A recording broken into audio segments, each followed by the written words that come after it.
안녕하세요. 오늘은 이제 저희 OOL이라고 하는 온라인 오픈 랩이라고 이름을 지었고요. 스팀 교육 지원단에서 세 번째로 진행하는 OOL 3탄으로 아주대학교 약학과의 김홍표 교수님을 모시고 이제 크리스퍼 유전자 편집 기술에 대한 강의를 한번 들어보려고 합니다. 그래서 아시다시피 이번에 노벨 화학상을 받은 기술이고요. 그래서 제가 노벨 화학상을 받은 이 기술에 대한 책을 굉장히 많이 보다가 이게 잘 보이시는지 모르겠지만 이렇게 너무 공유해놔서 잘 안 보일 것 같은데 하얀색이어서 안 보여요. 공유 잠깐 풀게요. 요렇게 생긴 이 김홍표의 크리스퍼 혁명 이 책의 저자이시고 그리고 오늘 제가 선물 받았습니다. 최근에 새로 쓰신 교수님 책 작고 거대한 것들의 과학이라는 책인데요. 제가 이 책 지금 아직 못 샀는데 교수님이 선물해 주셔서 감동 받아가지고 네, 자랑 좀 하고 이렇게 사인도 받았습니다. 네, 다시 공유를 켜고 시작을 잠깐 하고 그래서 지금 이제 크리스퍼의 기술에 대해서 얘기를 할 거고요. 노벨 화학상 저희가 노벨상 특강을 하는 이유들을 나중에 동영상 강의를 올리긴 하겠지만 이 노벨상을 받았다라는 기술들이 과학에서 어떤 의미를 가지는가 뭐 이런 것들 생각해 보시면 노벨상의 기술들, 과학 교육과 관련된 것, 우리가 과학을 가르치는 데서 노벨상을 왜 얘기하는가, 뭐 이런 것들에 대한 이야기들을 나중에 학생들이랑 하시기에 좋은 강연이 될 것 같기도 하고요. 최근에 유행하고 있는 이제 아주 유명한 크리스퍼 기술에 대해서 잘 설명을 해주실 것 같습니다. 네, 저는 마스크를 끼고 있고 저희 지금 이제 공간에 있는 친구들은 다 마스크를 끼고 있고요. 교수님은 강연의 편의를 위해 마스크를 벗으시고 강의를 하실 거에 대해서 양해를 좀 부탁 먼저 드리겠습니다. 네, 제가 화면 공유를 해두고 교수님께 마이크를 넘기도록 하겠습니다. 네, 이제 교수님께 마이크를 넘기도록 하겠습니다. 예, 소개받은 김홍표라고 합니다.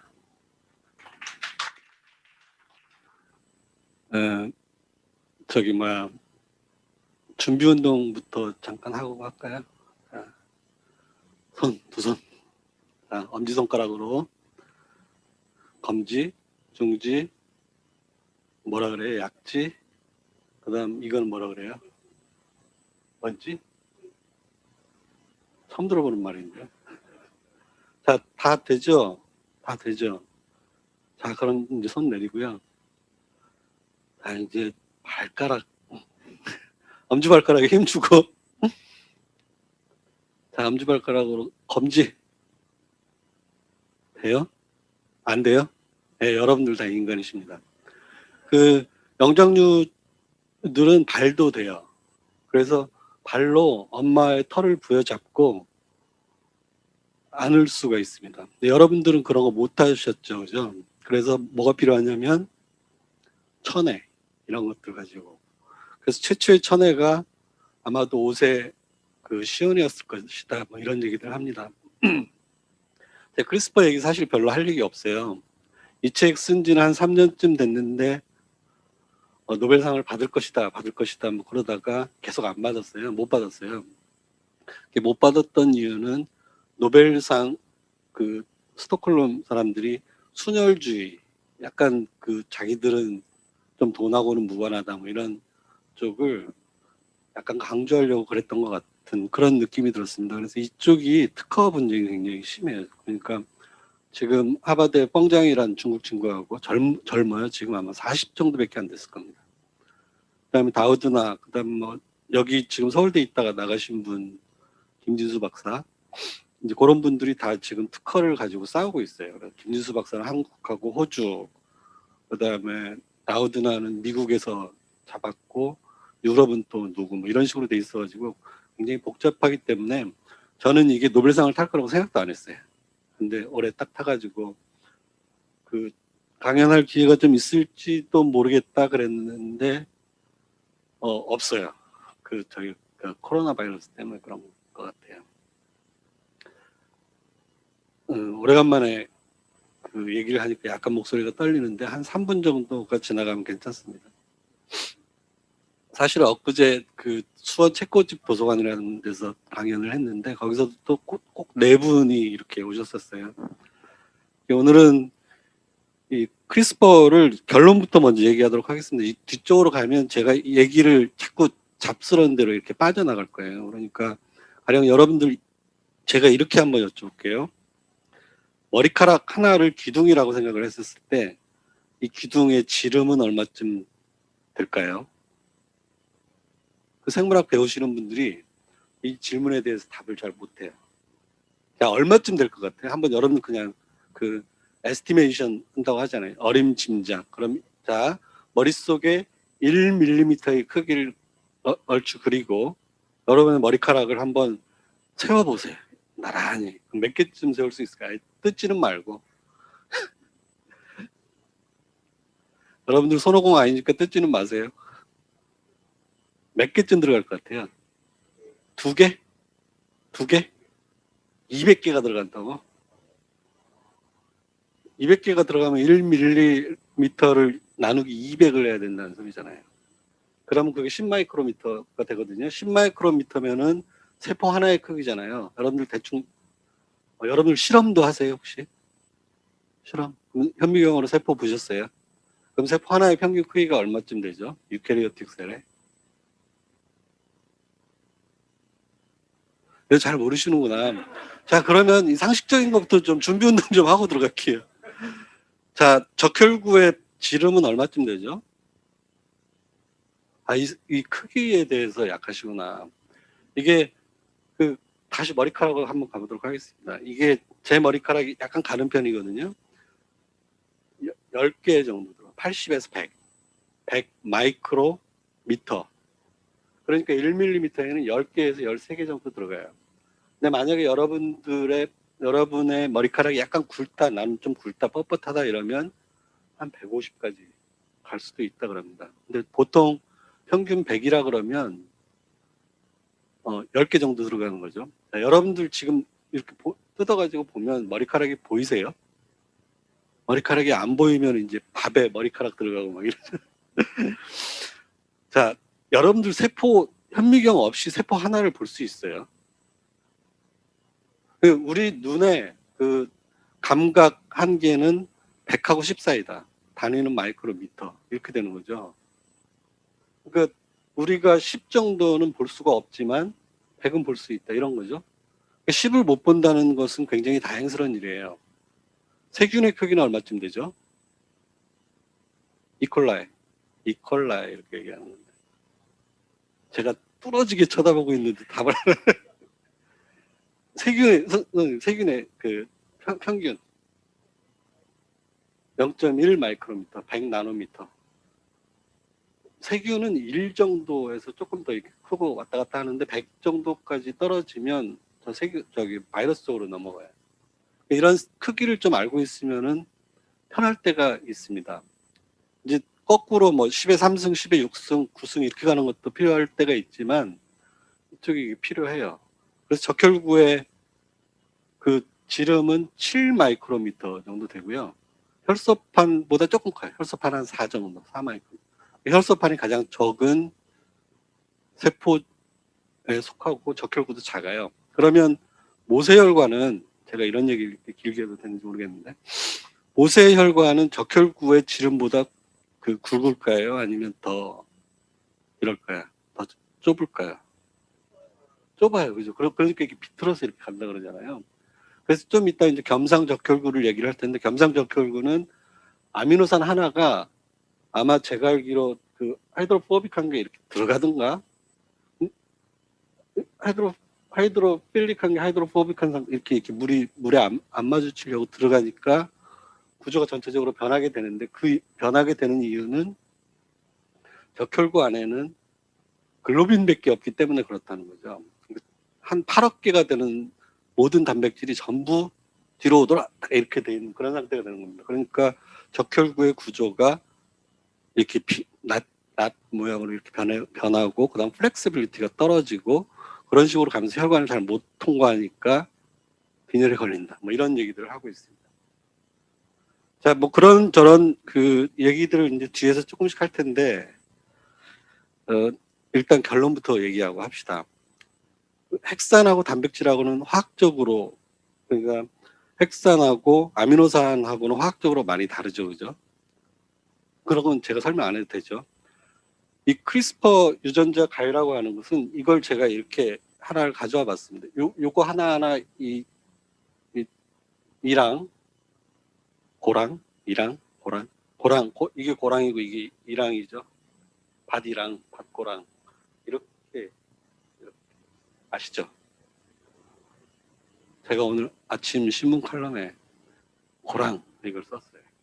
자, 어쨌거나 간에 이게 각각의 염기라고 이렇게 생각을 해보면 지금 여기를 자르고 싶다. 그럼 여기를 자르고 싶다면은 보통 이제 유전자 가위라는 시스템이 장착이 돼 있어요. 우리도 있고 세균도 있고 다 있습니다. 보통 대부분의 생명체들이 바이러스 빼고. 그러면 이제 포린 DNA가 들어오면은 요것을 남의 것으로 인식을 하고 요것을 잘라버리면 돼. 이렇게 막 차핑하듯이 막 잘라버리면 이 친구들은 다시 리프로덕션으로 베이스로 못 들어간다는 거잖아요.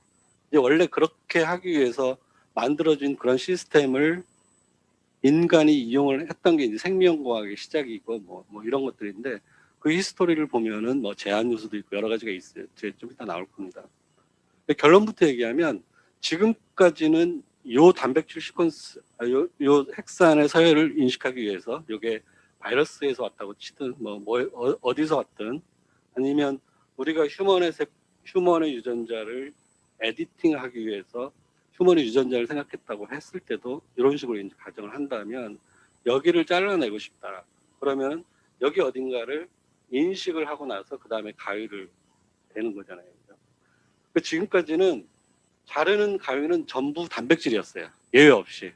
크리스퍼 유전자 가위에서도 유전자 가위는 캐스9이라고 쓸 이름 같긴 하지만 그게 단백질입니다. 근데 지금까지 그 징크 핑거, 그 다음 탈렌, 어쩌고, 그 전에 제한 요소, 그런 것들까지 보면 전부 이 인식하는 자리가 단백질이었어요. 그 단백질하고 핵산하고의 반데르바르스 결합이 크리스퍼에서는 완전히 바뀐 거죠. 크리스퍼에서는 이런 식으로 됐어요. 이게 지금 크리스퍼 유전자 가위는 요쪽이 이제 RNA 부위고 요게 제가 좀 억지를 부렸죠. 이게 이제 가위 부위인데 이 RNA 부위하고 가위 부위를 요것은 그냥 디폴트예요. 요것은 프로그램도 설정할 수 있다. 프로그램 만들어낼 수 있다는 공장에서 찍어낼 수 있다는 거예요. 그러면 여기 시퀀스만 알면 요거는 그냥 실험실에서 만들어져요. 아주 싸게 몇만 원이면 돼요. 크리스퍼 유전자 가위는 요것만 이렇게 주문을 하면 요 시퀀스만 주면은 그 사람들이 만들고 여기다 가위를 붙여줘요. 그러면 그거만 가지고 집어넣으면 되는 거죠. 이거 디테일한 거는 조금 더 복잡한 유전자를 집어넣고 빼고 이런 것들이 있겠지만 결과적으로 그렇습니다. 그러니까 여기서 이렇게 돼 있으면은 얘가 이렇게 해야 되나? 하여간 어쨌거나 간에 강한 수소결합에 의해서 얘를 찾아갈 수 있다는 거죠. 그럼 얘 길이가 몇 개냐면 20개 정도가 돼요. 20개, 24개, 22개. 이 정도면은 그 경우의 수가 4에 22승계 정도가 되거든요. 그걸 제가 계산해 보면 500억 개.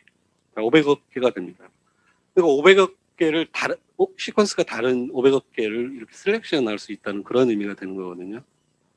됐죠? 이게 크리스퍼. 그래서 정확하다, 빠르다, 싸다 이거예요. 그 세 가지가 이제 결론 다 얘기했죠. 이제 다 알아들었죠, 그죠? 그 디테일로 들어가면 실험하는 입장에서는 사실 굉장히 편합니다. 왜냐하면 크리스퍼 자체를 실험하는 사람들이라면 지놈 쪽을 많이 연구를 해요. 그러니까 제가 아주 좋아하는 그 NIH의 과학자가 쿠닌이라고 하는 사람이 있는데 그 양반은 모든 지놈을 분석을 해가지고 거기서 무슨 인트론이 어디서 나왔고 진화하시는 분이에요. 바이러스의 오리진이 어디고 뭐 그런 걸 연구하시는 분인데 그분은 크리스퍼도 이렇게 얘기를 했어요. 그러니까 크리스퍼는 사실 유전자 가위가 캐스9도 있고 요새는 캐스13까지 뭐 이렇게 여러 가지가 있어요. 근데 그 가위도 기능이 조금 다르고 어떤 것들은 마구잡이로 차핑하는데 어떤 친구들은 한 번만 딱 가위질을 해서 이렇게 그 더블 스트랜드를 잘라주기도 하고 막 이런답니다. 그러니까 문제는 뭐냐면 이걸 이용하는 사람들은 이용하지만 그 자체를 연구하시는 분들은 시퀀스를 결국 알아야 돼요. 그 다음에 다양한 종의 바이러스, 다양한 종의 세균, 다양한 종의 고세균들의 지놈을 연구를 하고 거기서 크리스퍼는 이제 더 이상 의미가 없어요. 그 유전자는 이제 가위를 여러 개를 찾아가지고 그것을 어떻게 이용할 수 있겠느냐. 이제 모든 사람들이 그런 걸 생각을 한다는 거죠. 근데 사실은 저 같은 경우는 이제 너무 무분별하게 막 찾고 그 자르고 이런 거를 별로 좋아하는 스타일은 아니어서 이게 저는 이런 쪽으로 좀 썼으면 좋겠다 이런 생각이 좀 들었는데 가령 뱀의 다리를 만든다. 뱀 다리 만들어요. 사람들이. 이게 이 친구들 원래 있거든요. 이게 헉스진이라고 들어보셨죠, 그죠? 그런 것 때문에 있는데 이게 이넥티브한 그런 상태로 되어 있는 거예요. 그럼 이넥티브한 상태로 뱀에서는 왜 이넥티브한 상태로 되어 있느냐는 거죠. 그럼 그 업스트림에 어떤 시그널이 뭐 있을 거라는 거죠. 그럼 그 시그널 하나씩 건드려 보는 거예요. 크리스퍼를 가지고 빠르게. 그런 식으로 가면 우리 사람도 이게 여기가 좀 덜 나오는 경우들 있잖아요. 그 지카 뭐 이런 경우에 머리도 작고 그런 경우를 손을 댈 수 있다는 거니까 좀 약간 베이직한 연구, 기본적인 연구에 이게 좀 쓰였으면 좋겠다 그런 건데 이거 전부 돈 되는 거예요. 유전자 치료해가지고 뭐 돈을 많이 벌겠다 이런 생각들을 하기 때문에 좀 문제가 됩니다. 그래서 요거는 그냥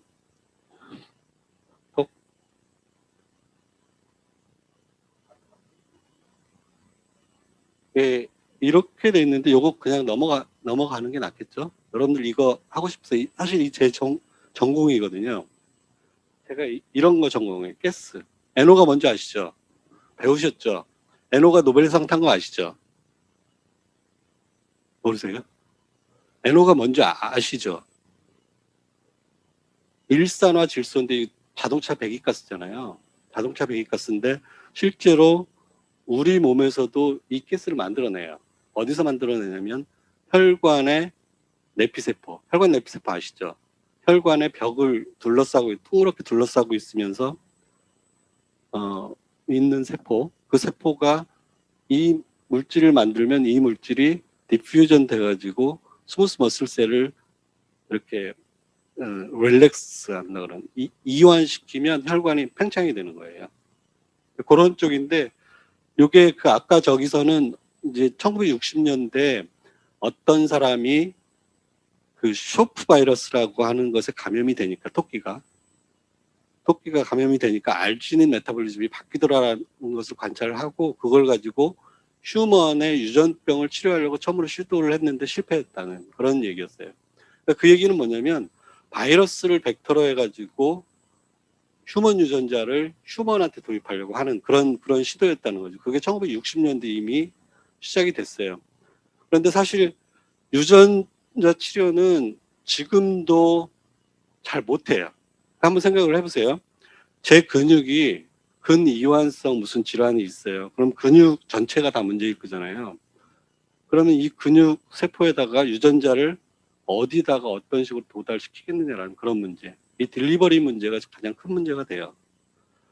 그래서 보통 어떤 경우가 가장 쉽냐면 혈액에 있는 세포들, T세포 이런 친구들은 본메로에서 끄집어내가지고 이 친구들을 그 인비트로라고 하죠. 실험실 안에서 손을 대가지고 다시 집어넣어주는. 바깥에서 할 수 있는 일들이 많으면 쉬워요.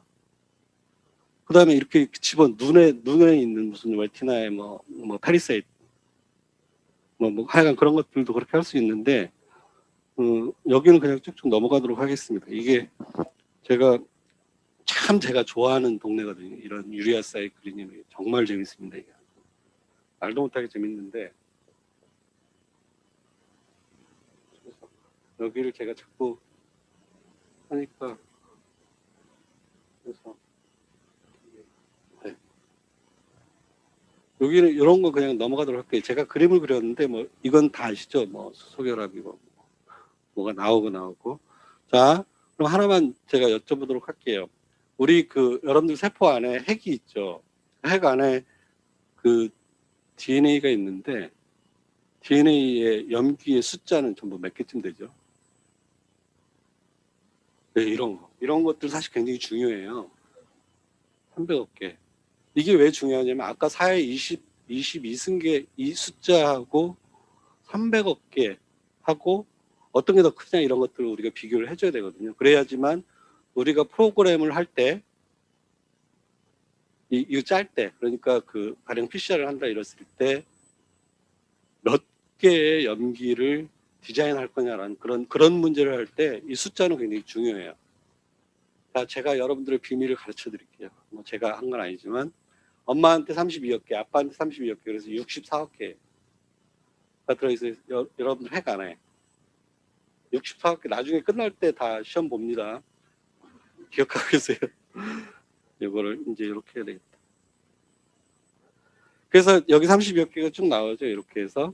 그럼 요거를 가지고 그냥 쉽게 이게 어느 정도의 크기가 될 것인가를 이 태백산맥 혹시 읽어보셨습니까?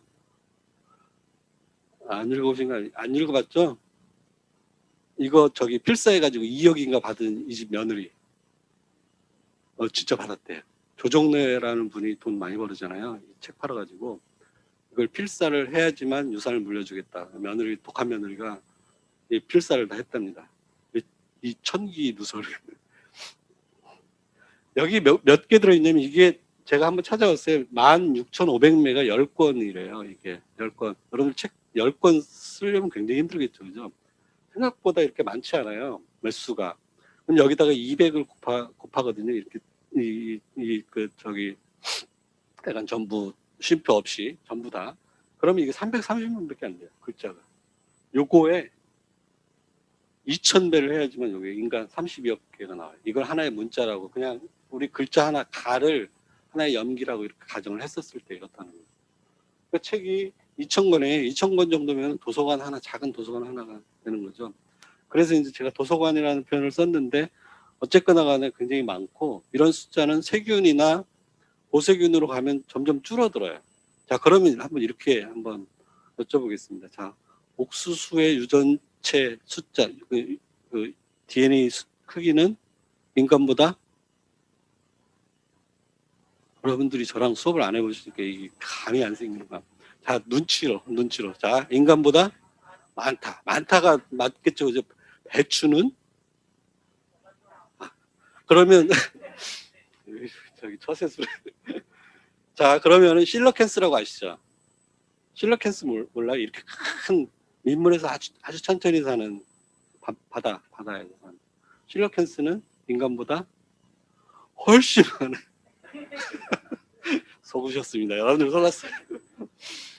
근데 이게 그러니까 이게 보통 이 DNA의 전체 크기, 지놈의 크기가 크면 복잡하다 이렇게 얘기를 하려고 해요. 사람을 보면.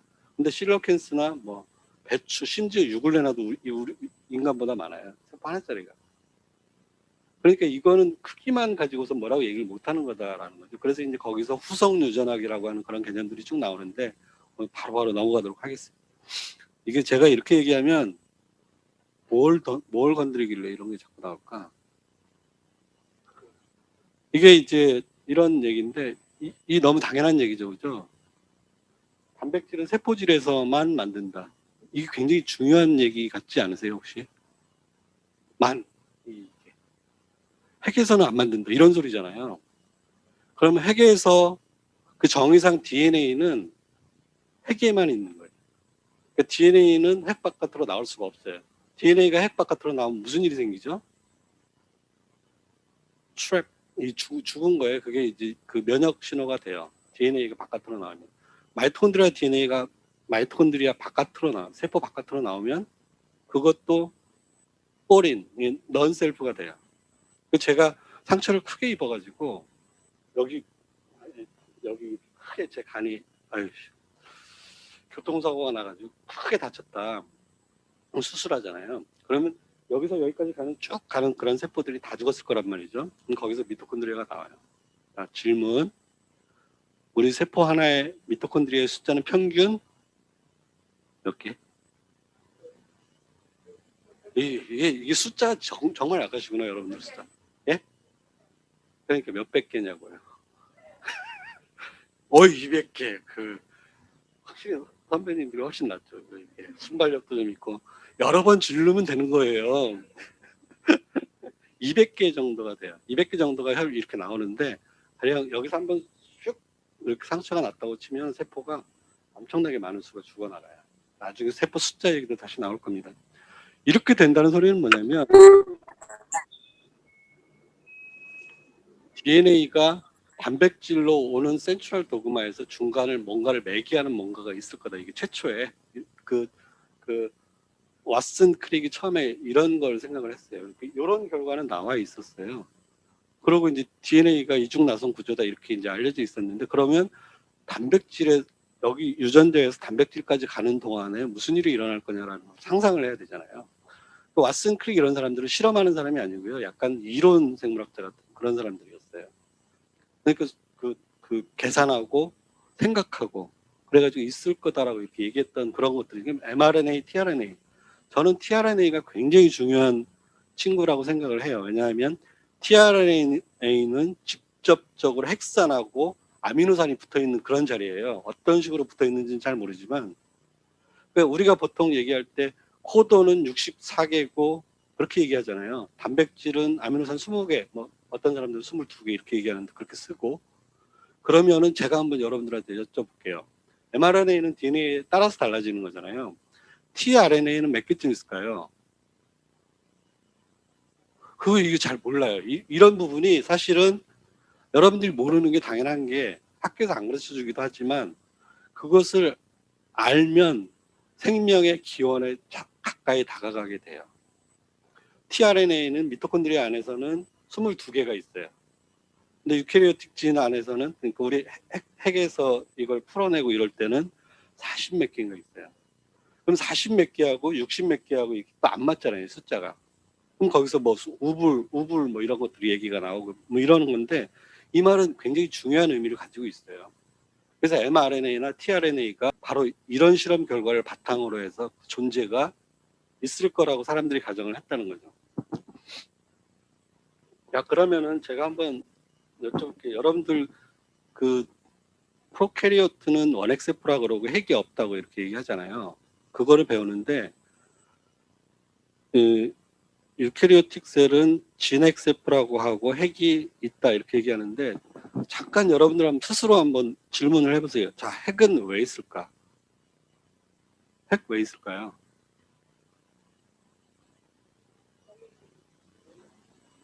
DNA를 보호하기 위해서요? 그러면은 저기 세균의 DNA는 어떻게 보호할까요? 눈에 보이지 않는 그렇습니까? 있을 것 같아요, 옵니까?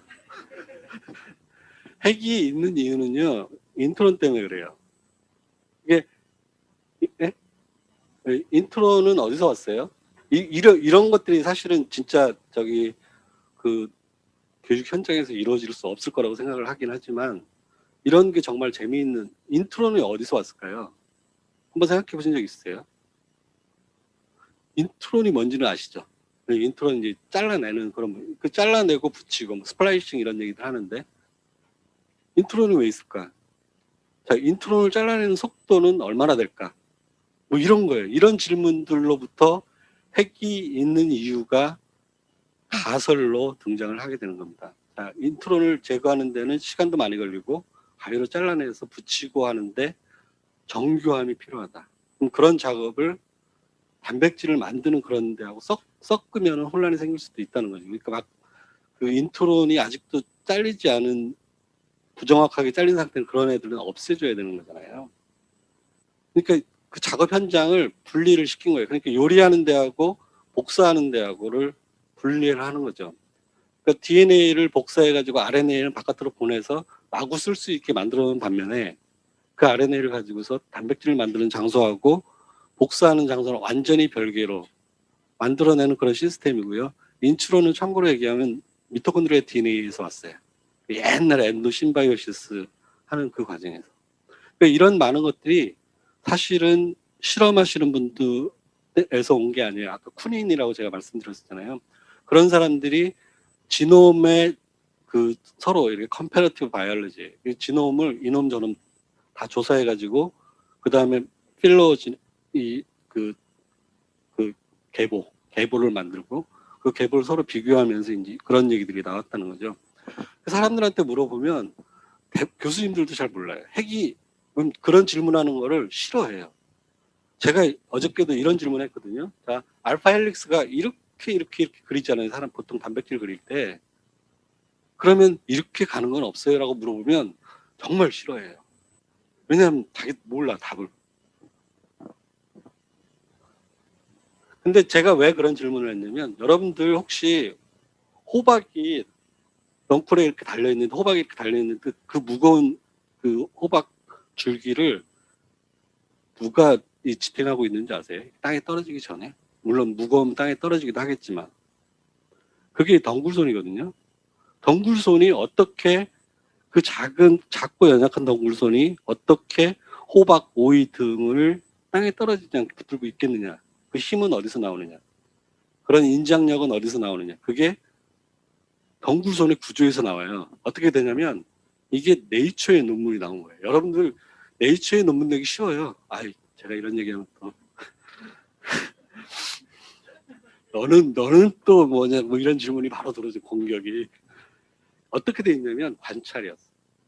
저도 그래서 그 오이밭 가가지고 정말 열심히 보고 사진을 찍어놓은 게 있어요. 어딘가에. 어떻게 되냐면 이렇게 돌다가 한번 쉬어요. 계속 같은 방향으로 가는 게 아니라 그다음 여기서 거꾸로. 그게 어떤 때 쓰일 수 있냐면 전화기에서 계속 꼬이잖아요. 이렇게 한 방향으로 가면 거의 꼬임이 없어요. 그 다음에 무거운 것도 매달고 있을 수 있다는 거죠. 이렇게 얘기하면 2시간은 가겠는데 빨리 끝나야죠, 그죠? 이게 제가 요거는 그냥 그 얘기입니다. 넘어가도록 하겠습니다. 그래서 보통은 이렇게 이제 크기, 이건 실제 크기예요. 그 비교한 크기. 물의 크기는 얼마쯤 될까요? 물 분자. 여러분들 몸 안에 물이 얼마쯤 있어요? 자, 50이라고 치고, 아니 40이라고 합시다. 4, 6에 24, 24kg 정도가 여러분들 몸 안에 이렇게 다 물이에요. 그럼 물의 숫자는 몇 개쯤 될까요? 물의 분자량이 얼마죠? 그걸로 이렇게 해서 하면 엄청난 양의 물이 있는 거잖아요. 그래서 우리 몸 안에는 그냥 물이에요. 그러니까 그냥 물통인데 물이 여기까지 이렇게 차올라 있고 나머지가 그냥 이런 액세서리 같은 것들 몇 개 있어요. 이런 액세서리 이런 거. 물 말고 제일 많은 게 뭐가 있을까요? 우리 세포 안에. 아니 그러니까 뭐 딱 하나 찝어서. 네. 글루타메이트가 제일 많대요. 메타볼라이트 중에서. 자, 그럼 이렇게 한번 질문을 해볼게요, 제가.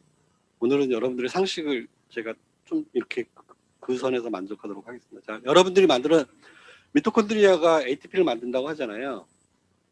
그러면 ATP의 질량을 제가 500이라고 말씀드릴게요. ATP의 그 물질의 질량을. 그러면 우리 몸에서 하루 종일 만들어내는 ATP의 총량을 무게로 환산하면 얼마쯤 될까요?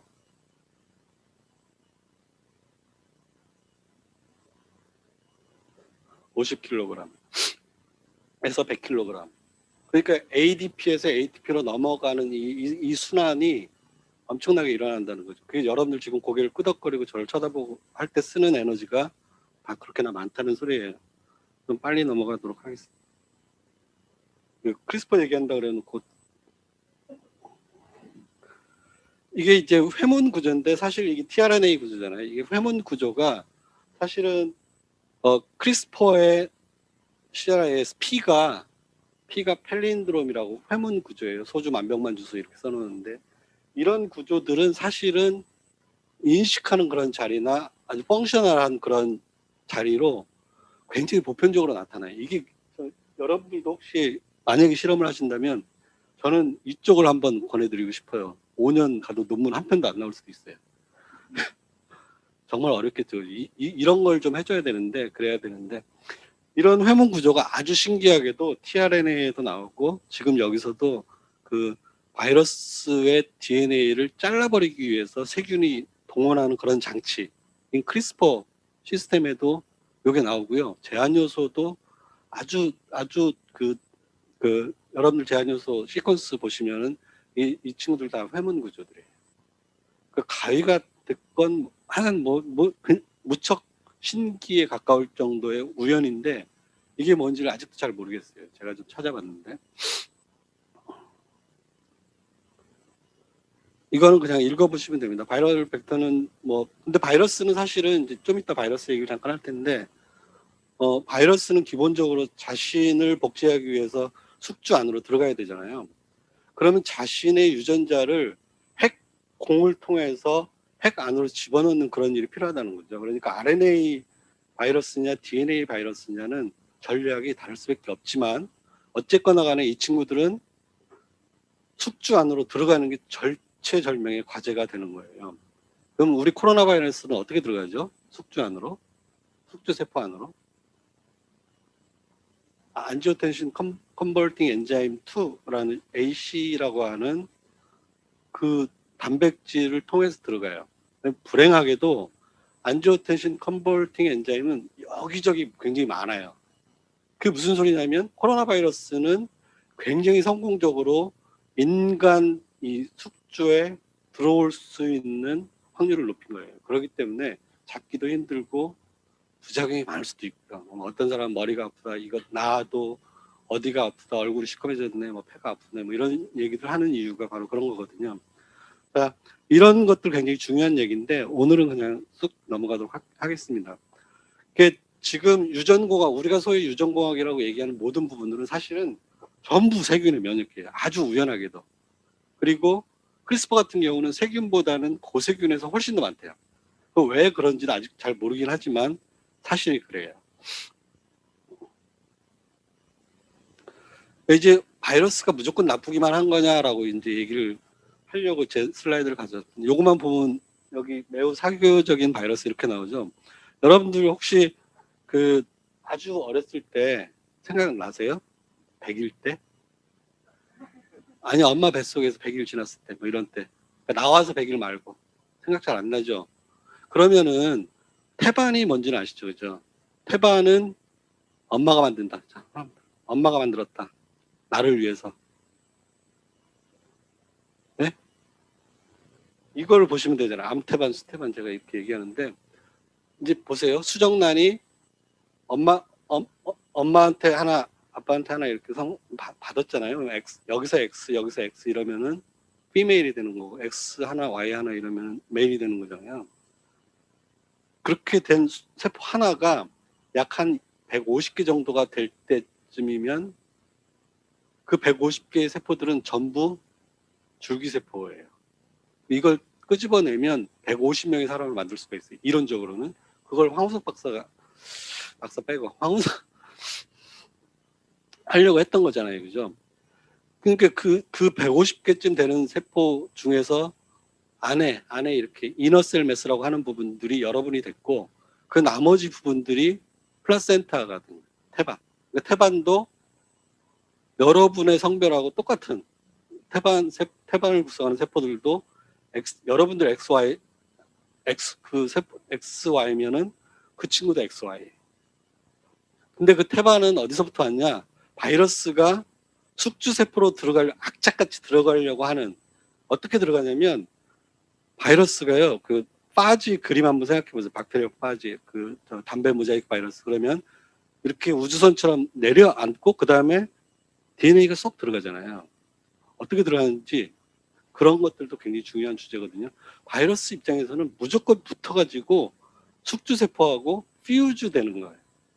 그러니까 여기 있는 이 플라센타라고 하는 것은 결국은 뭐냐면 트로포블라스트라고 하는 셀이 엄마의 자궁에 융합해 들어가는 거예요. 두 개의 세포가 하나가 되버리는 거예요. 그렇게 해서 이렇게 두꺼워지는 거죠. 그러니까 엄마의 세포에 너무 깊숙이 들어가면 엄마가 못 살아요. 그거 자간증이라고 하는 거예요. 너무 얕게 들어가면 새끼가 못 살아요. 아기가. 그러니까 적당히 들어가야 된다는 거죠. 그 적당히는 아무도 몰라요. 근데 여러분들은 그 적당히를 성공적으로 맞추신 분들이. 근데 이 태반 여기 신사이틴 신시틴이라고 얘기하는 저 친구는 바이러스에서 온 거예요. 레트로 바이러스예요. 에이즈랑 족보가 똑같아요. 언제? 8,500만 년 전에.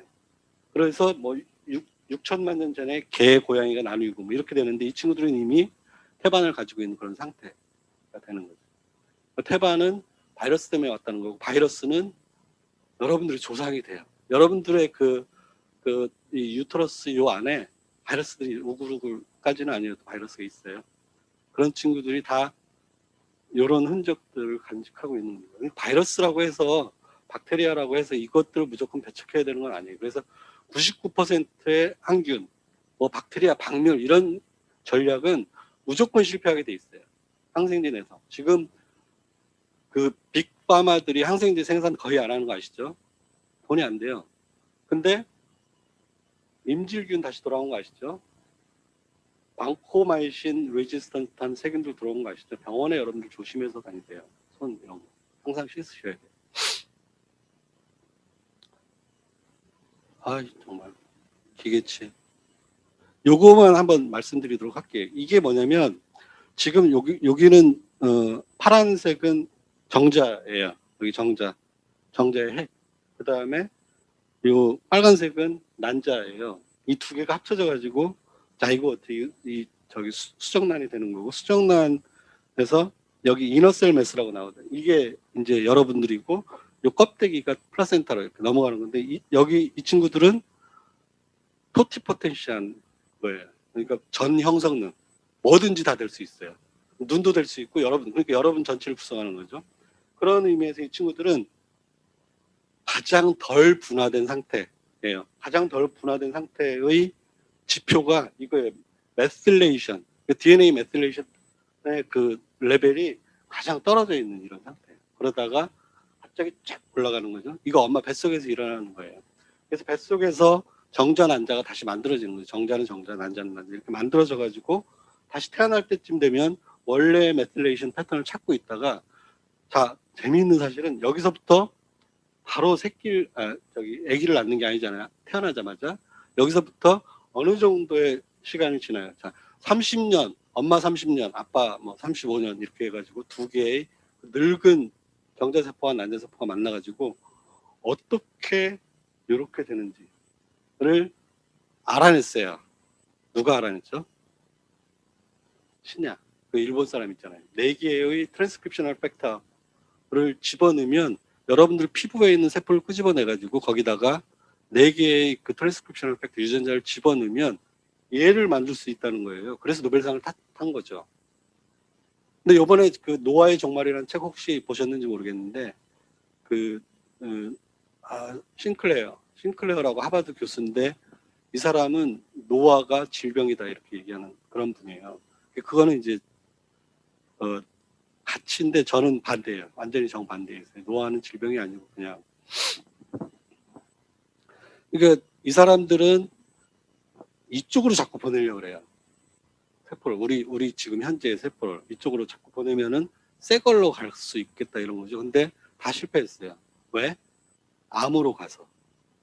그러니까 이 사람이 이제 머리를 썼어요. 싱클레어라고 하는 하버드 교수가.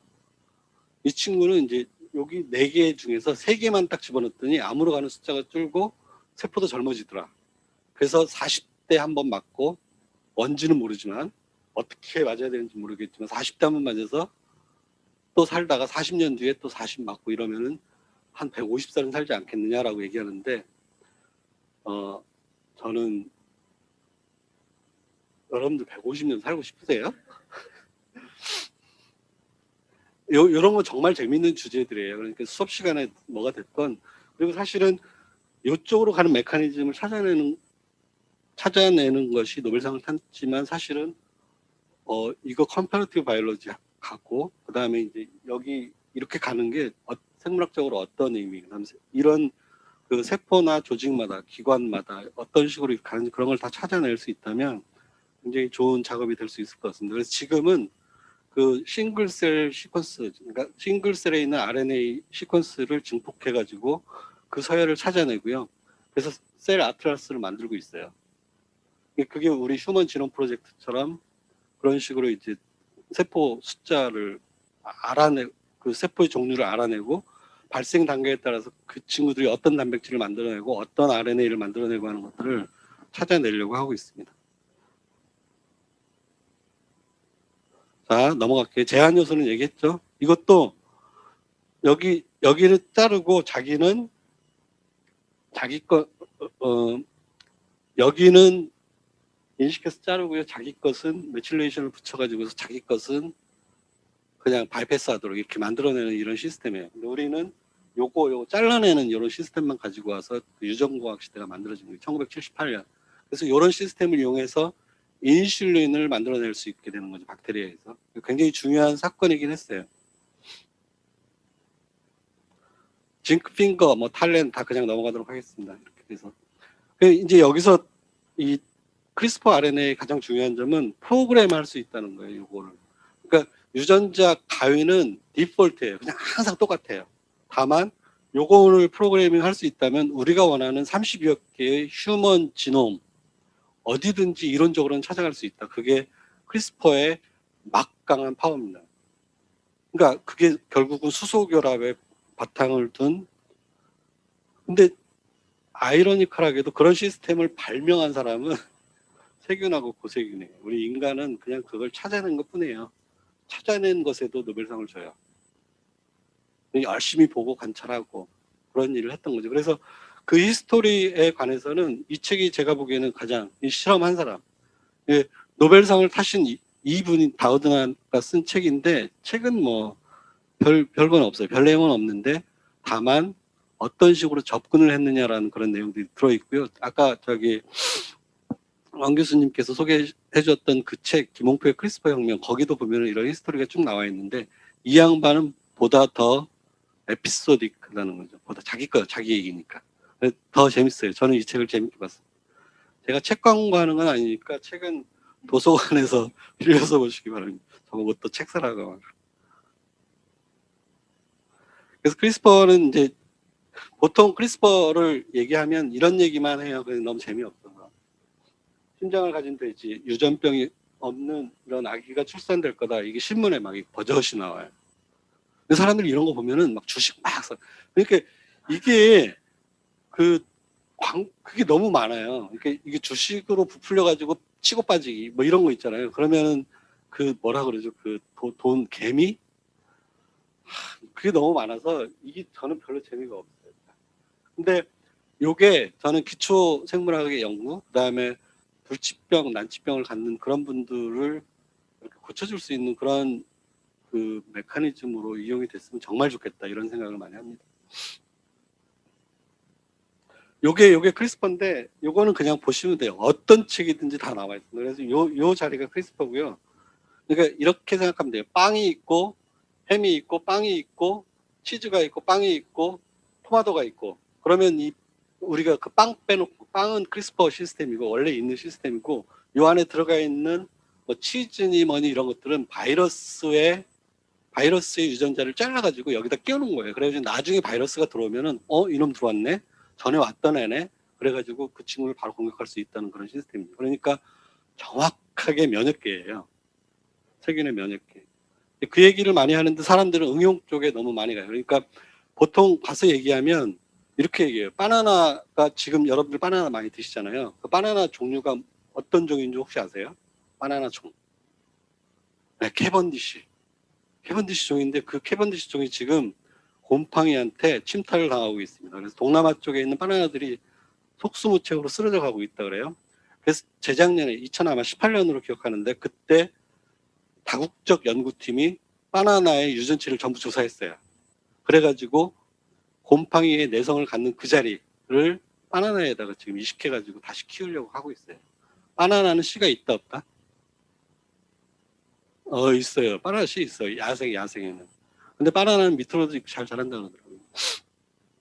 바나나 얘기 하나만 가지고서도 이만큼 있고요. 그런 얘기는 여러분들 혹시라도 궁금하시면 김홍표의 크리스퍼 혁명 이런 데를 보시면, 책을 사라는 게 아니고 빌려서 보시면 됩니다. 또 거꾸로 나왔어. 이런 거 다 넘어갈게. 잡는 자리가 이제 이 자리를 찾아가려고 할 때 이것을 프로그램할 수 있다는 거죠. 그러니까 요 자리를 찾아갈 요 시퀀스만 알면은 그냥 공장에다가 주문만 하면 된다 이런 거죠. 그래서 요거 다 따로 찾아냈어요. 이거는 다우드나가 찾아냈고 이건 샤르판틴가가 찾아내서 요걸 둘을 서로 이 사람들이 붙여가지고 프로그래밍을 한번 이거를 설계할 수 있는지를 자기들이 테스트해가지고 그걸 가지고 2012년에 사이언스에 논문 낸 게 그게 노벨상을 받게 된 그런 거예요. 이 양반은 다우드나 이 양반은 노벨상을 받은 자기 보스가 노벨상을 받은 사람이 두 사람이나 있었어요. 전부 다 뭐 했던 사람이냐면 생명의 기원 리보자임하고 그다음 또 하나는 뭐였더라? 하여간 그 RNA 쪽을 연구를 했던 정통파의 RNA. 한국에는 정통파 RNA 선수는 김빈내리 박사 하나밖에 없어요. 없어요. 다 그 양반은 돈을 받고 논문을 잘 써가지고 되는데 RNA만 포커스를 맞추면 그랜트 따기 굉장히 힘들어요. 그런 문제들이 좀 있어요. 있잖아. 이건 제가 그린 그림이고요. 그래서 이제 요런 거 뭐 트레이서고 그다음에 크리스퍼 요 자리를 이제 세팅해 가지고 붙여 놓은 거에 여기 가위가 요게 가위예요. 가위. 그 있는데 제가 그냥 그린 그림이라고 구경이나 하시라고. 그래서 이제 정리를 하자면 단백질이 아니라 핵산서열로 설계 가능하다 이런 소리는 결국은 수소 결합을 통해서 찾아가고 결합한다는 그런 의미가 있어요. 그러니까 정확성이에요. 그 다음에 선택성이에요. 그게 가장 중요한 점이었어요. 그러니까 탈렌 이런 거는 뭐 2개, 그 다음에 징크핑거 이런 건 4개, 6개, 많아봐야 그 정도예요. 그러니까 24개짜리를 하려면 단백질 4개를 붙여가지고 써야 된다는 거예요. 매번 다르게 해야 되니까 어려웠다. 6개월씩 걸린다. 막 이런 얘기들이 이제 쭉 나오게 되는 겁니다. 그래서 여기서 보시면 정확성, 선택성 이런 얘기들이 나오는데 이렇게 비교를 하면 이렇게 돼 있답니다. 싸다 일단 싸다는 거고 요거는 지금 점점 좋아지고 있어요. 이게 성공률. 어떤 경우든지 이 DNA 쪽은 오프 타겟, 그러니까 내가 원하지 않는 자리가 우연하게 우리가 잘 모르는 상태에서 그러니까 컨트롤할 수 없는 상태에서 딴 데가 변형이 되는 경우들이거든요. 그걸 오프 타겟이라고 하는데 오프 타겟 문제들을 다 해결해야 되는데 그 문제가 점점 개선되고 있는 그런 상태라고 합니다. 그 다음에 이거예요. 요 두 가지. 이거 굉장히 중요하잖아요. 정확성, 그 다음에 빨라요. 너무 싸요. $30면 무슨 소리냐면 여러분들 이거 할 수 있다는 소리예요. DIY. 집에서. 집에서 이렇게 좀 이렇게 놓고 할 수 있다는 소리예요. 그럼 이거 뭐냐면 탄저균 뭐 이런 거 가지고 할 수 있어요.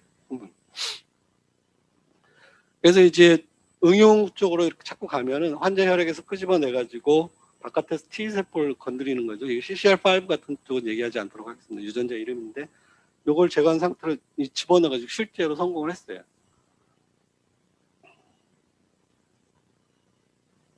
이런 과정을 거친다는 거죠. 그러니까 여기서는 이런 걸 썼다는 게 중요해요. 그러니까 여러분들 잘 한번 생각해 보세요. 제가 오늘 시간이 지금 몇 시냐? 여러분들 여기 때 나오죠. 때 하루에 때 나오는 그 무게가 얼마나 돼요? 또 안 나온다. 나는 깨끗해. 뭐. 때가 없어. 제가 맨날 하는 얘기. 얼마쯤 나올 것 같아요? 우리 카메라맨. 때가 하루에 10g. 일단 질러보잖아요. 한번 해보세요. 얼마? 100g 하루에 그렇게 때가 많이 나와요? 목욕탕 다 막히겠네 하수면 하루에 1.5g 정도 나온대요. 이게 다 죽은 세포들이잖아요. 이렇게 이 줄기세포가 이렇게 쭉 올라와서 4단계를 거치면은 떨어져 나가죠. 이게 프로텍션 하는 건데 줄기세포가 있고 그 다음에 여기 대변으로 가는 그 대변 무게의 3분의 1 정도는 세균인 건 아시죠? 거기 세포 있는 거 아시죠? 그 대장에서 떨어져 나간 세포도 있어요. 소변 속에도 세포 있는 건 아시죠? 그죠? 다 있어요. 여기 떨어져 나오는데 그 중에 살아있는 것 혹은 죽었어도 이게 DNA가 살아있는 것들 끄집어내가지고 거기서 이렇게 RP 아까 시냐 얘기했었죠. 시냐가 일본 사람 이름이에요. 그 4개의 트랜스크립셔널 팩터를 집어넣어가지고 스템셀을 만든 다음에 여기서 손을 댔다는 거죠. 그렇게 해서 다시 분할을 시키고 그 다음에 환자의 몸으로 다시 백. 이런 거는 할 수 있어요. 실제로 지금 현재 이런 걸 하고 있어요. 물론 돈이 많이 들고 이러긴 하겠지만 이 겸상적혈구를 치료할 수 있을까? 했다 이런 거잖아요. 이거 크리스퍼 이거 했다.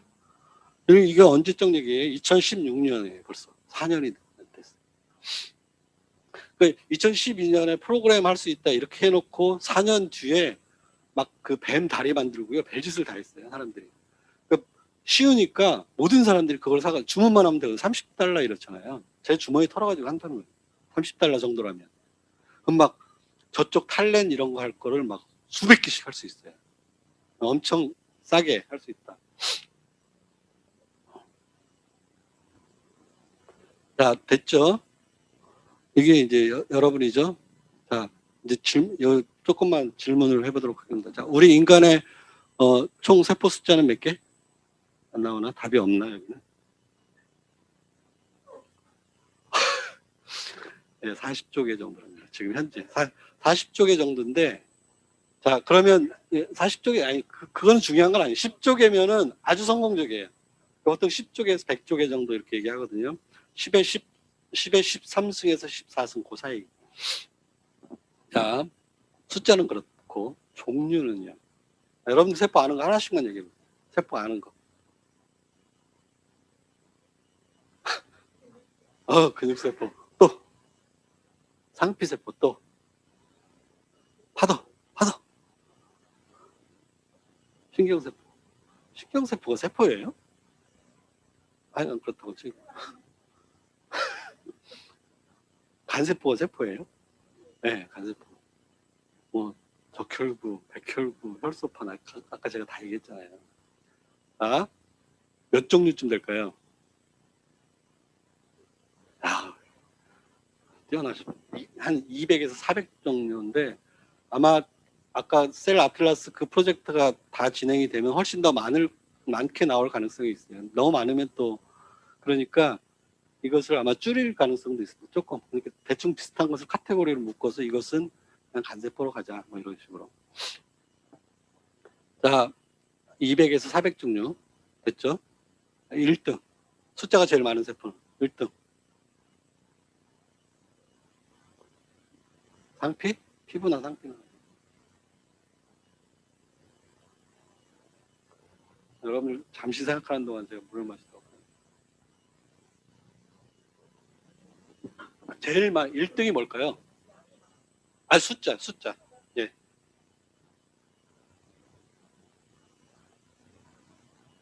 뭘까요? 심장세포라는 세포는 없어요. 근육세포가 있습니다. 신경. 황 교수님 몇 개나 있을 것 같아요? 아무도 몰라요. 잘 몰라요. 아니, 저 1등이 뭘 것 같으세요? 아, 진도 넘어가도록 하겠습니다. 뭐죠? 적혈구 1초에 200만 개씩 만들어요. 몇 개쯤 있을까요? 26조. 46에 24, 47에 28, 60에서 70%. 우리 세포 2개 중에 하나는 적혈구예요. 그 이상. 적혈구 이렇게 돼 있는 거잖아요. 여기 이 안에 헤모글로빈이 2억 개가 들어있고 각 헤모글로빈에는 글로빈 분자가 알파2, 베타2에서 4개씩 해서 8억 개의 글로빈 분자가 여기 요 안에 들어있어요. 이 글로빈 분자에서 딱 하나의 시퀀스가 여기 GAG 이쪽이 뭐 여기서 발린으로 가든 여기서 이쪽으로 가든 뭐 그건 중요한 건 아니고 하나가 싹 바뀌면 이게 글루타민에서 이쪽으로 이거 저 파지티브 차지를 띄고 있다가 차지를 안 띄나요? 글루타민이면 하여간 뭐 그렇다고 치고 이게 샥 바뀌어요. 이게 샥 바뀌어요. 구조가 이런 식으로. 그럼 이런 식으로 가면 이게 그 좁은 모세혈관을 싹 잘 못 지나간다는 거죠. 네, 왜 이 친구들은 계속해서 인간 집단에 남아 있었을까요? 이게 그러니까 겸상적혈구증이 있어도 자식들을 남겼다는 그런 소리잖아요. 왜 살아있을까? 그거는 다 아시잖아요. 모든 분들이. 그죠? 말라리아 말고도 많이, 아니, 이 겸상적혈구 말고도 많이 있는 건 아시죠? 그죠? G6PD, 뭐 이런 거. 파도. 넘어가도록 하겠습니다. 이런 거, 여기, 이 정도는 바로 하나, 여기잖아요. 요거 하나만 딱 편집할 수 있다는 거예요. 바로. 여기 모세혈관, 여기 조혈 모세포에서 끄집어내가지고 여기 딱 편집한 다음에 여기다 집어넣어 주는 거죠. 그러면서 점점 이렇게 대체할 수 있다. 이런 식으로 가는 거예요. 이런 쪽, 뭐 혈우병 이런 거는 쉽게 갈 수 있는 축이에요. 그리고 지금도 가능하고. 돈이 얼마, 네? 뭐라 그러지 않으셨어요? 귀신이 있나?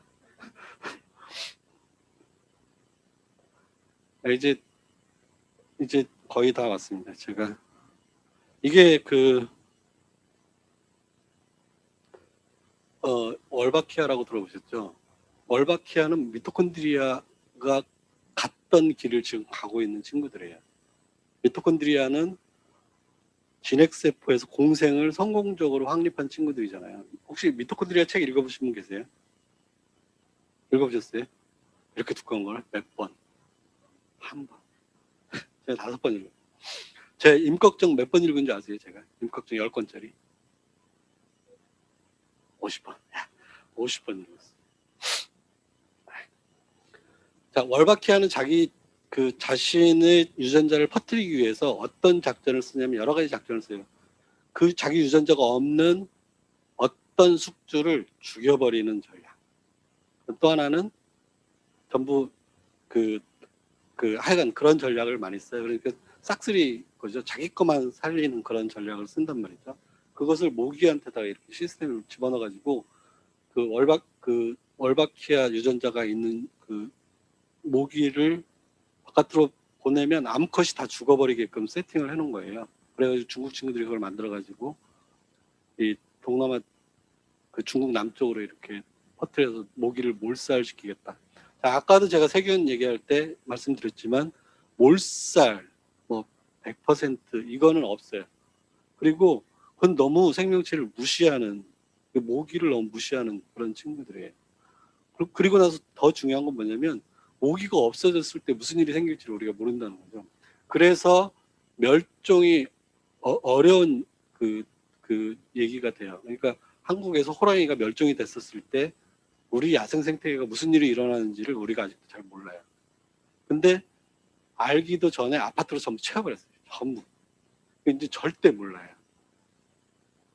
그 인간들이 그런 행위를 했었을 때 그 행위가 궁극적으로 어떤 식으로 돌아올지에 대해서 아무도 생각 안 해요. 미래학하는 사람들은 전부 4차 혁명에 대해서 아주 보랏빛 미래에 대해서 얘기를 하지만 그게 우리 뒤통수를 치는 부분에 대해서는 말을 안 해요. 그리고 말을 안 하고 싶어 하고 심지어는 신경을 안 쓰고 싶어요. 이거 목이 아주 작은 거 있잖아요. 아주 꽃 여러분들 안준뱅이 꽃이랑 이렇게 보면은 너무 작아서 저기 벌이 들어가서 수분을 어떻게 개미가 할까? 그렇게 의심쩍게 꽃이 작은 거 있거든요. 이런 친구들이 가서 매개를 해요. 그럼 그런 친구들은 여러분들 미국에 꿀벌이 없었다는 거 아시죠? 꿀벌은 1800 몇 년도에 미국에 들어간 거예요. 미국에 밤나무 없는 거 아시죠? 제가 미국 얘기를 해서 좀 죄송합니다. 제가 미국에 오래 살아가지고 제가 봉천동에 1977년부터 산 걸 혹시 아시나요? 죄송합니다. 여기 제 고향이에요. 근데 저 별로 좋아하지 않아요. 봉천동. 왜? 서울대학교 때문에. 서울대학교 너무 싫어. 너무 건물이 많아요. 너무 이렇게 계획 없이 막 건물을 세워가지고 옛날에 그나마 있던 조금의 운치 이런 것들이 다 사라져서 보고 싶지가 않아요. 서울대. 황 교수님이 부르지 않았으면 절대 서울대학교 안 왔을 거예요. 자, 이거 한번 보세요. 모기를 먹이러 하는 곤충들, 이 도롱뇽 이런 친구들이 모기 유충들이에요. 이런 친구들이 사실은 모기가 없어졌을 때 어떻게 될지 몰라요. 그러니까 우리는 그러니까 모기가 수천 종이 있는데 사람 피를 빨아먹는 모기는 몇 종이 안 돼요. 몇 종이 안 돼요. 그 사람의 피를 빨아먹는 모기는 모두 암컷이다. 왜? 알을 그 디벨롭 시키는데 우리 혈액에 그 글로빈이 필요하다. 그래서 우리 글로빈을 필요로 하는 사람들은 꽤 많아요. 아, 저기 생명체들은 꽤 많아요. 말라리아. 또 뭐가 있죠? 모기. 또 뭐가 있죠? 사람. 우리 사람 피를 필요로 해요. 던지고, 회장. 모릅니다. 그래서 모기떼를 술록이 피해 다니고 이러면 그 늑대하고 어떤 식으로 이렇게 에코시스템이 깨질지 그런 것도 잘 모른다 이런 겁니다. 그래서 이런 모든 것들을 고려한 전체적인 계획 하에서 모기를 죽이든지 살리든지 이래야 된다는 거죠. 다만 이거 하려면 다른 수로도 할 수 있어요. 기피제. 어떻게? 닭을 키우면 돼요. 닭이 있으면은 잘 모기들이 잘 이게 극성을 부리지 못한다 그러더라고요. 뭔지 잘 모르겠어요. 그런 건 연구해 볼 만한데 그런 건 잘 모르겠어요. 고맙습니다. 이렇게 돼 있는데 요 뒤로 이제 몇 개가 더 있는데 이런 쪽은 그만 얘기하도록 하겠습니다. 오늘은 그래서 그 결론을 잠깐 시간이 좀 지체된 것 같은데 제가 이거 2시간 정도 생각하고 와서 근데 1시간 하라니까 좀 아깝긴 한데 2시간 하면 훨씬 더 다채로운 상식에 대해서 여러분들 머릿속을 채워줄 수 있었는데 오늘은 여기까지만 하도록 하고요. 그러니까 결론을 내리자면 크리스퍼라고 하는 것은 이뮤 시스템을 도용한 거고 그 이뮤 시스템은 바이러스의 DNA, 결국은 유전자 서열을 인식하는 시스템을 프로그램할 수 있게끔 개조한 그 시스템에다가 유전자 가위라고 하는 단백질을 붙여가지고 그것을 인간의 유전자 치료 혹은 기초 생물학 혹은 기초 과학 연구에 응용하려고 하는 분야다라고 정리를 할 수 있겠습니다. 그러니까 뭐 너무 잡스럽게 왔다 갔다 이렇게 얘기를 했는데 오늘은 여기까지만 하도록 하겠습니다. 고맙습니다. 혹시 질문 있으시면 질문 가차없이 이거 아무 상관없는 거 하셔도 돼요. 제가 아는 한 다 말씀드릴게요.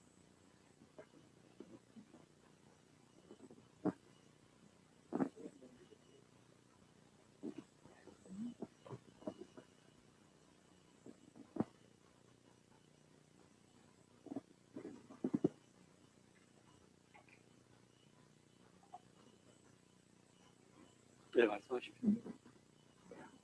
아는 게 많이 없어가지고 전문적인 거는 여쭤보기가 되게 힘들고 그런데 이제 사실 크리스퍼 과이 같은 경우는 말씀하신 것처럼 너무 쉽고 싸고 정확하고 이래서 혁명이다라고 표현하잖아요. 그러다 보니까 이제 우리가 그 GMO라고 표현하는 그런 어떤 그 생물의 유전자를 바꾸고 이런 과정들이 되게 수월해지면서 더 많은 것들이 만들어지는 것 같아요. 그러면 어 그런 것들이 지금 사실 우리가 GMO와 관련해서도 많은 어떤 윤리적인 문제나 아니면 뭐 표시제 문제나 이런 것들에 대해서 논란이 정리도 안 됐고 그리고 특별히 또 많이 그걸 이슈화해서 서로 그 토의를 하지도 않고 스리슬쩍 넘어가는 부분도 있고 막 이래 상업적인 거와 관련이 있어서 그러다 보니까 이렇게 막 되게 쉽게 할 수 있다라고 하니까 되게 두려운 거예요.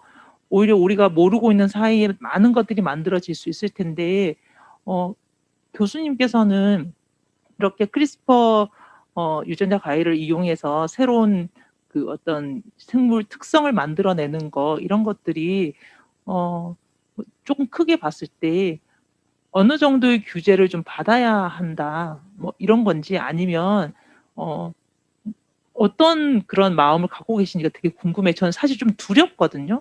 그러니까 사람들의 선함을 믿을 수가 없잖아요.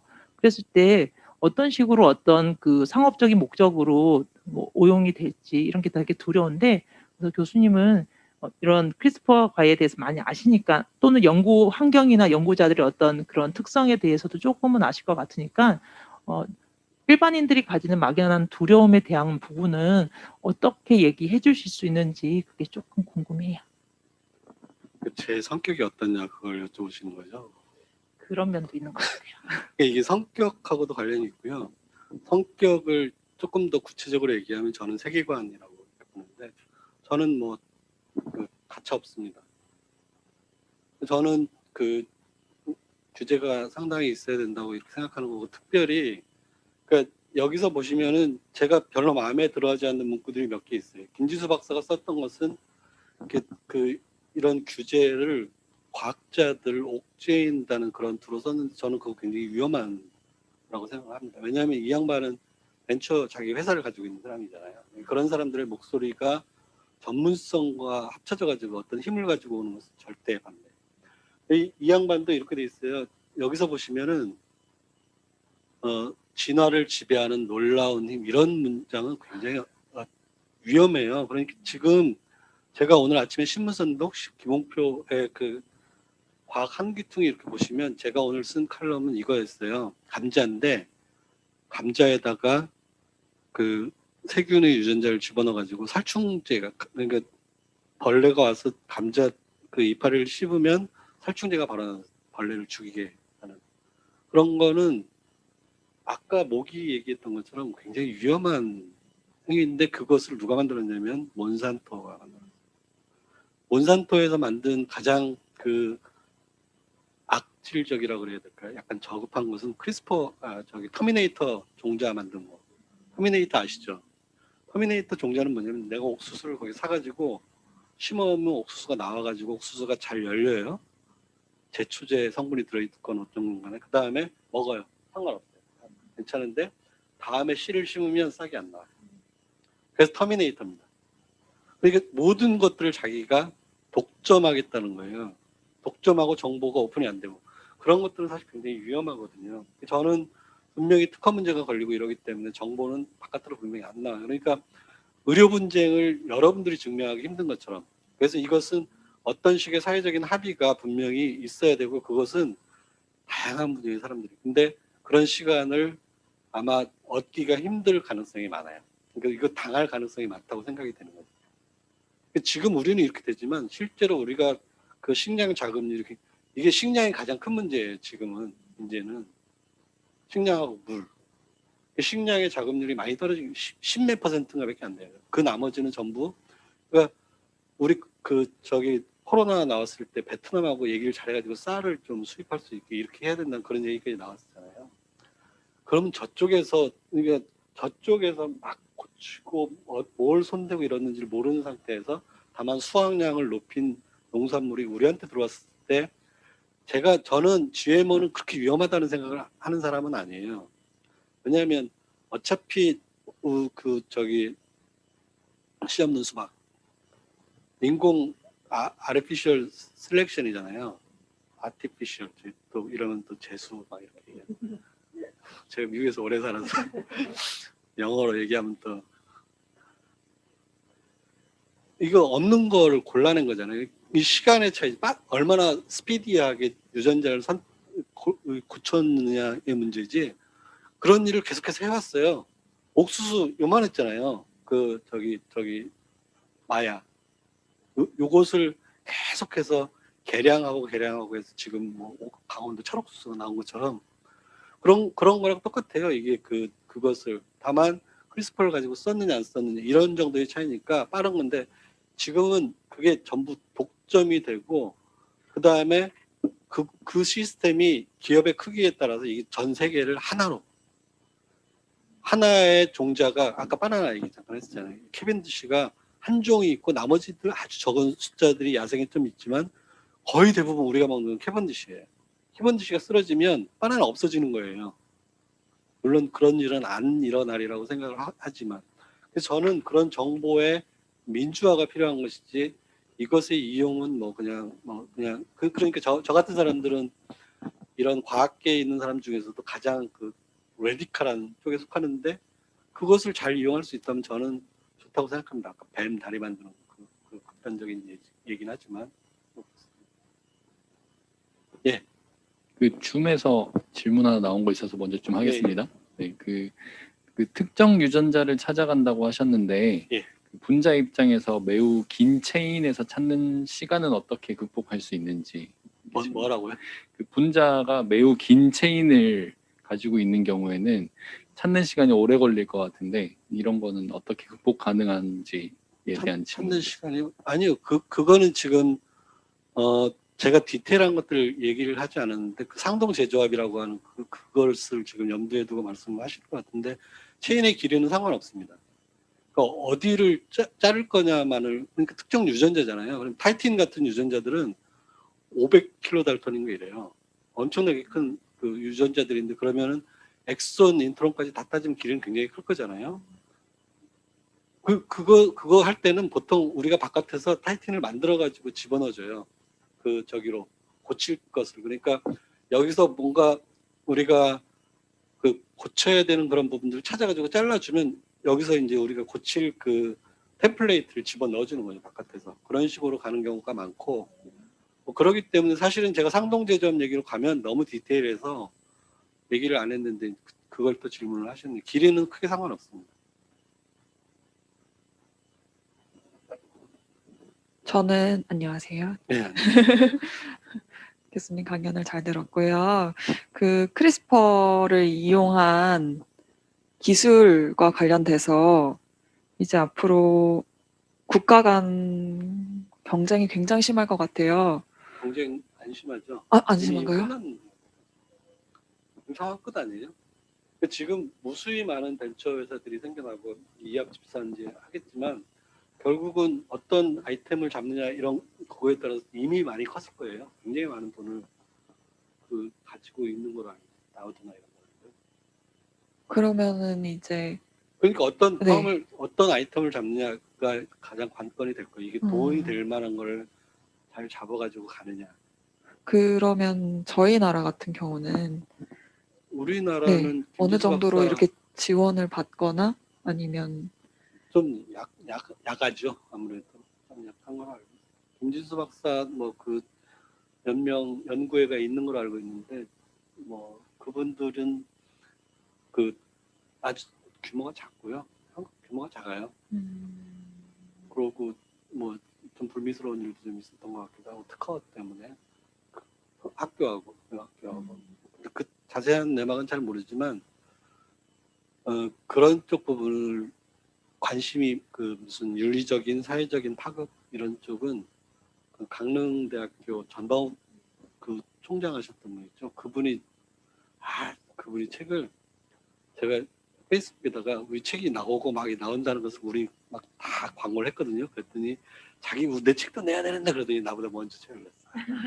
근데 그 양반은 저하고 이제 완전히 관점이 달라요. 저는 이런 걸 얘기를 많이 해요. 그러니까 코돈이 두 개가 있다는 거잖아요. 코돈이 그 두 개가 있는데 이 두 개가 많이 나오는 코돈 그 두 개 세트가 있어요. 적게 나오는 것들도 있고. 여러분들 TA라고 하는 시퀀스가 유전자에서 굉장히 적은 거 아시죠? 왜 적은가? CP가 왜 적은가? 이런 것들은 너무너무 재미있는 내용들이에요. 그런 얘기는 있습니다. 저 책에. 근데 최근에 이제 그렇게 알게 됐어요. 유전자라고 하는 것이 실제로 35억 년 정도의 히스토리를 가지고 있는 거잖아요. 그러니까 우리가 모르는 그 단련을 받은 친구들이란 말이에요. 이게 우리 몸속에 들어와 있긴 하지만 그래서 유전자는 정말 이 뭐라고 해야 되나 파면 팔수록 신비로운 것들이에요. 그리고 우리는 너무 교과서에서 그런 걸 안 가르쳐주고 그러니까 핵이 왜 있느냐 이런 것도 잘 모르는 것처럼 TA가 왜 없냐 타타박스는 왜 있느냐 이런 거랑 똑같은 문제거든요. 그러니까 뭐가 있는데 그게 왜 있느냐 뭐 이런 것들에 대해서 질문을 잘 하지 않아요. 그러니까 지금 현재 어떤 상태냐면 우리가 알고 있는 유전자가 2만 개라고 그렇게 얘기했어요. 항체 빼고 2만 개 중에서 40%는 아직도 기능을 몰라요. 대표적으로 아밀로이드의 프래그먼트가 그 치매하고 관련이 있다 그러잖아요. 아밀로이드 베타 프리컬서 프로틴이 뭐 하는지를 몰라요. 지금 왜 중요한 것 같다 이렇게 얘기를 하는데 헌팅턴? 몰라요. 뭐 하는지 정확하게 잘. 그 이유가 있는데 한 가지 기능만 하는 그런 물질이 없는 것도 있지만 아예 그 단서도 모르는 것들이 너무 많아요. 사실은 그런 것들이 사실 중요한데 윤리적인 문제는 아까도 말씀드렸지만 중요하고요.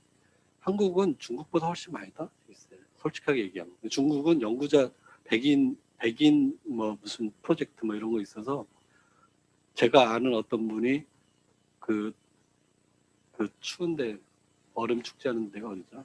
하얼빈 대학으로 갔는데 그분 캐나다에서 한국 분인데 한국 안 들어오고 하얼빈으로 갔어요. 백인 프로젝트에 그 셀렉션이 돼가지고 10년 동안 돈 다 대주고요. 이 양반 여기 그 이사비 모든 가족들 비행기값 다 대준대. 그런 거 우리 한국에서 못해요. 잘 못하고 한국은 뭐가 제일 큰 문제냐면 평가. 이 평가예요. 그러니까 평가를 신문에서 하고 이런 것들도 참 아이러니컬한 그런 상태예요. 그러니까 자기 그 테마를 잡고 부여잡고 이것을 꾸준히 끌고 가시는 분들은 돈이 있는 사람들밖에 없어요. 여기 김빈들이 막 백성 거기는 좀 이번에 시끄러운 것 같은데 김지수 박사도 결국 나갔잖아요. 여기서 현태권 박사도 노벨 화학상 가지고 막 괜히 까부고 막 기자들 전부 그 말도 안 되는 그런 뭐 하여간 그런 일들을 많이 하는데 이렇게 꾸준히 가는 사람들이 많지 않아요. 그러면은 기술력의 축적, 과학의 축적 이런 것들 다 기대하기 힘들어요. 좀 내비둬야 되거든요. 근데 너무 이렇게 뒤를 캐려고 그래요. 왜? 나도 캥기니까. 그러니까 이게 자꾸 묻히려고 하는 그런 것들이 너무 많아요. 그런 거를 좀 그런 분위기, 재반 분위기가 좀 이렇게 밀어주고 잘하는 사람 밀어주고 사촌이 땅을 사면 그 배가 아프잖아요. 그죠? 그죠? 네, 그런 게 너무 많아요. 네, 저는 그런 거는 좀 그 과학의 대중화와 더불어서 그런 부분 문화적. 그러니까 문화가 성숙해야지 그 성숙한 문화 토대 하에서 과학이 발전한다 뭐 이런 식의 얘기들 하잖아요. 그러니까 민주화된 사회에서 과학이 발전하듯이. 그러니까 똑같이 활자판을 만들어냈는데 여기는 중들이 해가지고 팔만 대장경 만들어놓고 땡쳤잖아요. 저쪽은 로마 그 아리스토텔레스 그 책을 출판해가지고 다 뿌렸어요. 그게 저기 다란 그 뭐죠 구텐베르인가 그거.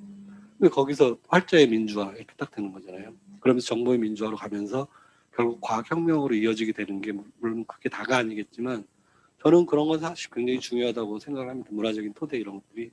그래서 이런 쪽도 다 마찬가지인 것 같아요. 저는 상당히 중요하다고. 그래서 여러분들 지금 ESC 분들이 활동하고 하는 것들이 궁극적인 목표는 아마도 그런 쪽으로 가는 게 아니랄까. 과학의 대중화, 민주화. 그게 굉장히 중요한 거잖아요. 저는 그렇게 생각합니다. 얘기 안 할 거예요? 오늘? 한마디도? 자, 적혈구의 숫자 몇 개?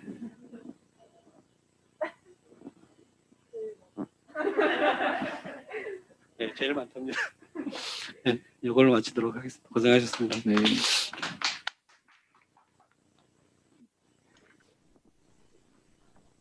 네, 교수님께서 강연 잘 마쳐주셨고요. 저희는 다음 그 OOL은 이제 11월 11일 날 그 수요일이죠. 다음 주 수요일 날 정대훈 교수님께서 하시는데 잠깐 나오셨다가 들어가셨습니다. 네, 정대훈 교수님께서 오후 3시 40분에 진행하는 것으로 되었습니다. 또 홈페이지 통해서 이제 홍보할 테니까 많이 참여해 주시고요. 관련된 내용들은 또 정리해서 홈페이지에 게시하도록 하겠습니다. 네, 모두 좋은 시간 감사드립니다.